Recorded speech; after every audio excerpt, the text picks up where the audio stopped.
دیدن این ویدیو جرأت میخواد. امروز میخوام خطرناکترین سگ‌های جهان که کابوس هر موجود زنده‌ای هست رو بهت معرفی کنم. پس این ویدیو رو از دست نده.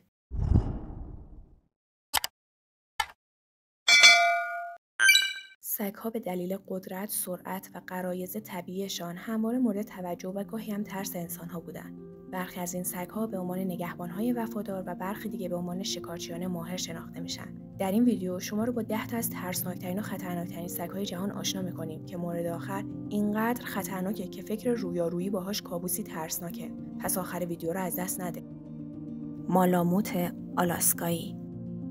مالاموت‌ها سگ‌های بزرگ و عضلانی با پوششی ضخیم و چشمانی تیز و نافذ، تجسمی از قدرت و زیبایی در دل طبیعت وحشی هستند. اونها به عنوان سگ‌های کاری بی‌رحم و وفادار شناخته میشن که میتونن در یه لحظه از یه همراه مهربان به هیولایی بی‌همتا تبدیل بشن. تاریخچه مالاموت‌ها به دوران باستان باز می‌گرده، زمانی که قبایل اینویت از این سگ‌ها برای کشیدن سورتمه‌ها و شکار در سرزمین‌های یخی استفاده می‌کردند. این سگ‌ها به خاطر قدرت فوق‌العاده و استقامت بی‌پایانشون همواره مورد توجه نیروهای جستجو و نجات و همچنین کاوشگران قطب بودند. با این حال مالاموت‌ها به دلیل طبیعت تهاجمی و اراده قوی نیازمند تربیتی دقیق و منظم هستند و در سنین بالا رام شدنی نیستند. بنابراین باید از همان سن کم آموزش داده و تربیت بشن. اگرچه آمار ثبت شده مرگ و میر توسط این نژاد کمه، اما فک قوی و توانایی گاز گرفتن شدید و روحیه تهاجمی این سگ باعث شده به عنوان یکی از مرگبارترین سگ‌های دنیا شناخته بشه. دوبرمن پینچر. در اواخر قرن 19 زمانی که کارل فردریش لوئیس دوبرمن مأمور اخذ مالیات و نگهبان شب در آلمان به دنبال سگی بود که هم نگهبان باشد و هم در برابر تهدیدات مقاومت کند، دوبرمن پینچر را یافت، سگی که ترکیبی از هوش، شجاعت و قدرت بود. کلمه پینچر از اصطلاح آلمانی گرفته شده و به عادت حمله کردن و گاز گرفتن این سگ اشاره میکنه. این سگ‌ها به دلیل توانایی بی‌بدیلشون در تعقیب و شکار مجرمان و محافظت از اموال به سرعت به عنوان نگهبانان و محافظان پلیس و نظامیان شهرت یافتند. اگرچه این سگ‌ها به عنوان سگ نگهبان یا پلیس استفاده می‌شدند، اما رفتار پرخاشگرانه‌ای نسبت به غریبه‌ها و سگ‌های دیگه نشون می‌دادند. با این حال، اونها فقط در صورتی حمله می‌کنن که تحریک بشن یا احساس کنن خانواده و داراییشون در خطره. باکسر.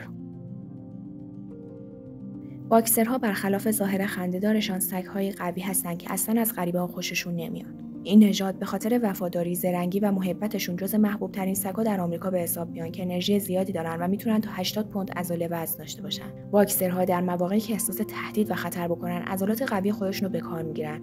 مثلا اگر کسی که سگ به اون اعتماد نداره کاری رو انجام بده که به نظر اون برای صاحبش تهدید کننده باشه، به اون حمله میکنه.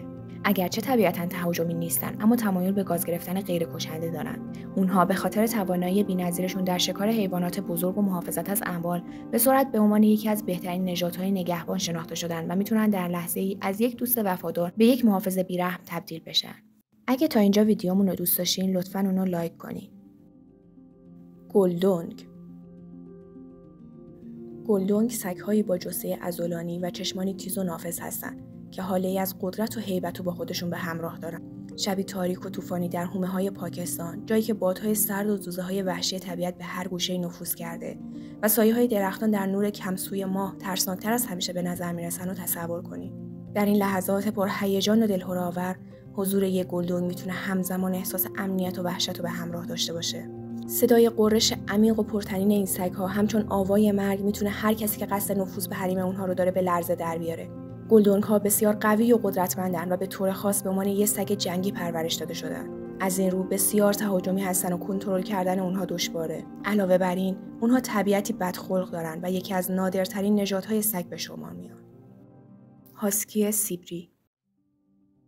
هاسکی سیبری یا سگ سورتمه حیوانی قدرتمند با توانایی گاز گرفتن قویه. ظاهر این سگ خیلی شبیه گرگه، بنابراین جای تعجب نداره که درست مثل گرگ‌ها خلق و خوی وحشی و خشنی داشته باشن و یکی دیگه از خطرناکترین نژادهای سگ در دنیا محسوب بشن. اگرچه هاسکی‌ها تنها 60 پوند وزن دارن، اما شکارچیان غریزی ماهری هستن و حیواناتی که از اونها کوچکترن از جمله کودکان و تومه میدونن. با این حال، هاسکی‌های تربیت شده اغلب اوقات رفتار دوستانه‌ای دارن، اما حتی اونایی که هیچ سابقه پرخاشگری هم ندارن، امکان داره حمله کنن. در دوران باستان، قبایل چوکچی در سیبری از این سگ‌ها برای کشیدن سورتمه‌ها و شکار استفاده می‌کردن. علاوه بر این، به دلیل سبک کشیدن سریعشون برای مسابقه‌های سورتمه سواری با سگ و پیاده‌روی ماجراجویانه هم استفاده میشه. بول ماستیف. فداکار، هوشیار و نترس همگی اصطلاحاتی هستند که در مورد یکی دیگه از خطرناکترین نژادهای سگ در جهان یعنی بولماستیف ذکر میکنه و به همین دلیله که مردم برای اونها به عنوان حیوان خانگی ارزش قائلن. اونها از حیات و خونه شما محافظت میکنن، اما ممکنه از حضور افراد خارجی لذت نبرن. برای همین باید از سنین پایین آموزش ببینن تا جلوی رفتار تهاجمیشون گرفته بشه. اگرچه حملات بولماستیفا نسبتاً نادره، اما واقعیت اینه که این سگ‌ها به قدری بزرگن که وقتی به شخص یا حیوان دیگه حمله میکنن، آسیب شدیدی به اونها وارد میکنن. با اینکه درصد حملات گزارش شده نژاد بولماستیف در کشور آمریکا کمه، اما وقتی کمیاب بودن نسبی این سگ در ایالات متحده رو در نظر میگیریم، متوجه خطرناک بودنش هم میشیم. این که چیزی نیست، مورد آخر اینقدر خطرناکه که خرید و فروشش رو ممنوع کردن. بولداگ آمریکایی.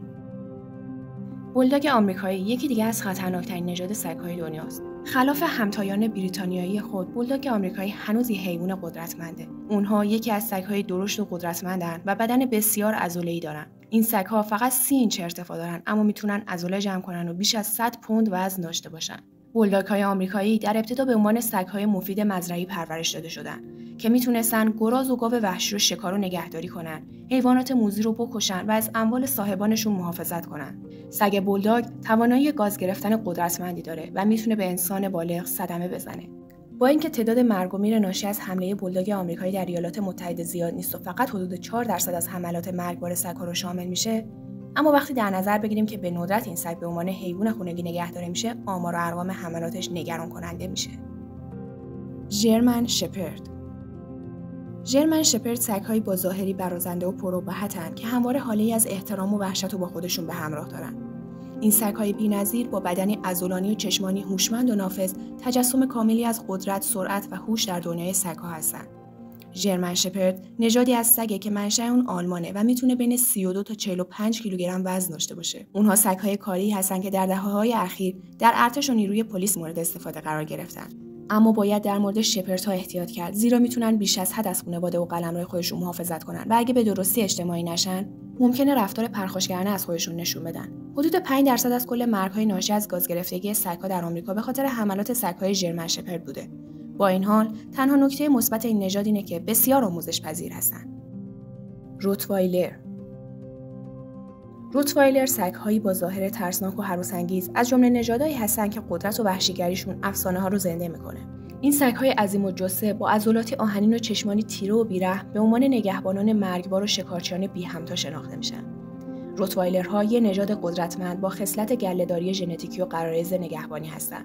مانند هر نژاد دیگری، رفتار بالقوه خطرناک در روتوایلرها معمولاً ناشی از مالکیت غیرمسئولانه، سوءاستفاده، بی‌توجهی یا عدم اجتماعی شدن و آموزششونه. با این وجود، قدرت روتوایلر چیزی که نباید نادیده گرفته بشه. اونها دندون‌های نیش بسیار قوی دارن که میدونن چگونه از اون برای تاثیرگذاری عالی استفاده کنن. علاوه بر این، روتوایلرها در لیست وحشی‌ترین سگ‌های دنیا قرار گرفتن و ذاتاً پتانسیل رفتارهای خطرناک رو در خودشون دارن که استفاده از قلاده سگ در مواقع خطرناک میتونه بسیار کمک کننده باشه. قبل از این که بریم سراغ مورد آخر، تو کامنت ها بهمون بگین که از کدوم سگ بیشتر احساس خطر کردی. پیتبول. بریم سراغ مورد آخر که خطرناکترین سگ جهانه، یعنی پیتبول ها. با اینکه سگ های پیتبول دوست داشتنی هستن، اما در مقایسه با نژادهای دیگه سگ ها بالاترین میزان تلفات مرگبار رو هم دارن. اصطلاح پیتبول در واقع یه نژاد خاص نیست، بلکه به جای یه نوع نژاد شامل نژادهای بولداگ و تریرره. اونها در اصل برای طعمه‌گذاری گاوها و خرس‌ها پرورش داده شدن. اکثر نژادهای اونها در بسیاری از نقاط جهان برای مبارزه با سگ‌ها مورد استفاده قرار گرفتن و به عنوان خطرناکترین نژاد سگ در نظر گرفته میشن. معمولاً وقتی پیتبول مشکلات رفتاری داره، تقصیر صاحب اونه، نه سگ. یکی دیگه از دلایلی که پیتبول‌ها خطرناکترین نژاد سگ هستن، اینه که جثه‌های بزرگ، آرواره‌های قوی و غرایز کشنده بالایی دارن. انسان‌ها و سایر حیوانات شانسی در برابر سگ پیتبول ندارن. در واقع اونها یکی از وحشی‌ترین نژادهای سگ هستند و به همین دلیل خرید و فروش اونها در خیلی از کشورهای دنیا ممنوع شده.